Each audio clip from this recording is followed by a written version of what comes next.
Paksa na may babahagi ko sa inyo ay patungkol sa mga payo mula sa suratu Al-Hujurat. Sa sura na ito, nakapaloob dito ang dalawang prinsipyo. Hinihiling ko po yung atensyon ng bawat isa, sa mga kalalakihan, ganun din sa mga kababaihan. Ang sura na ito, inuulit natin, nakapaloob dito ang dalawang prinsipyo. Una, ang pagmamahal kay Propeta Muhammad sallallahu alaihi wasallam. Pangalawa, ang pagmamahal sa mga taong mahal din si Propeta Muhammad sallallahu alaihi wasallam. Kaya may mga aral na matututunan natin mula sa Surah Al-Hujurat na kung saan tinutulungan tayo dito ng Allah subhanahu wa ta'ala kung paano makipagkapwa tao, paano maging mabuting mananampalataya. Ito ay mayroong humigit kumulang 9 na payo mula sa Suratu Al-Hujurat. Ang unang payo mula sa sura na ito, na kung saan sinabi natin na mayroong dalawang nakapaloob dito. Unang-una ay ang pagmamahal kay Propeta Muhammad sallallahu alaihi wasallam. Pangalawa, ang pagmamahal sa mga taong mahal din ang Rasulullah sallallahu alaihi wasallam. Ang unang aral na mayroon sa sura na ito ay patungkol sa pagbibigay respeto sa Rasulullah sallallahu alaihi wasallam. Sinabi ng Allah sa Suratu Al-Hujurat, Ya ayyuhalladhina amanu la tarfa'u aswatakum fawqa sawtin nabi wa la tajharu lahu bil qawli ka jahri ba'dikum li ba'd an tahbata a'malukum wa antum la tash'urun. Sabi ng Allah subhanahu wa ta'ala bilang unang payo, aral, o kayong mga naniniwala.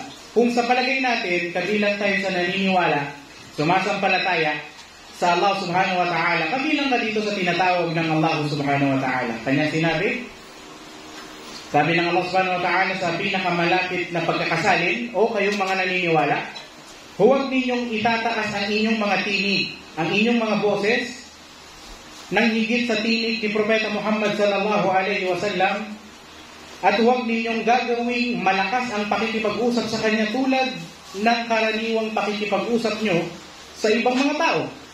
Kumbaga, ibahin natin si Propeta Muhammad sallallahu alaihi wasallam. Huwag mong itataas masyado yung boses mo.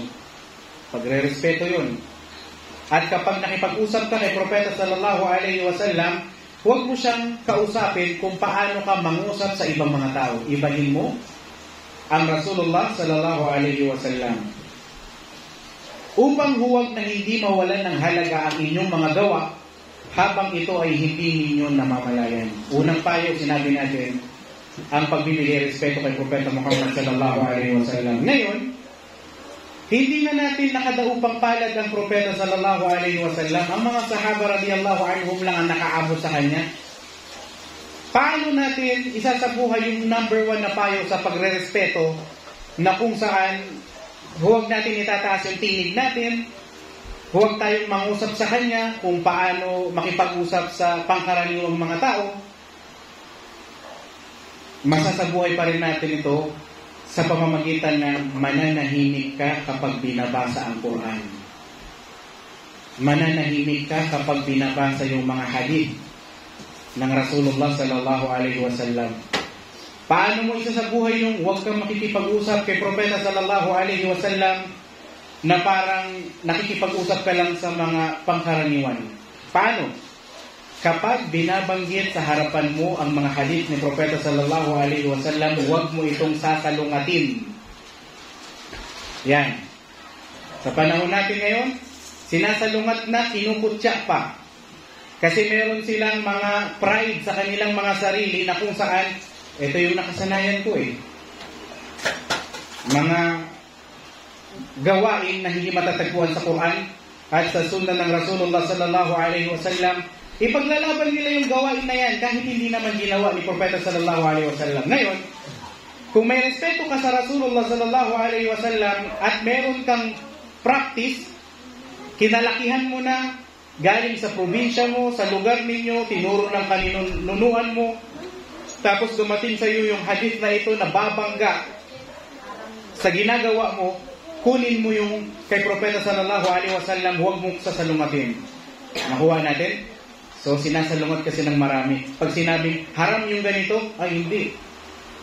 Sa amin, ganitong ginagawa namin, wala namang masama sa ganyan. Sinasalungat mo na kaagad ang Rasulullah sallallahu alaihi wasallam. Kaya yung number 1 na paalala sa Surah Al-Hujurat, ang pagrespeto kay Propeta Muhammad sallallahu alaihi wasallam sa pagsasabuhay, paggalang, huwag mangutya sa mga aral na ibinahagi ng Rasulullah sallallahu alaihi wasallam.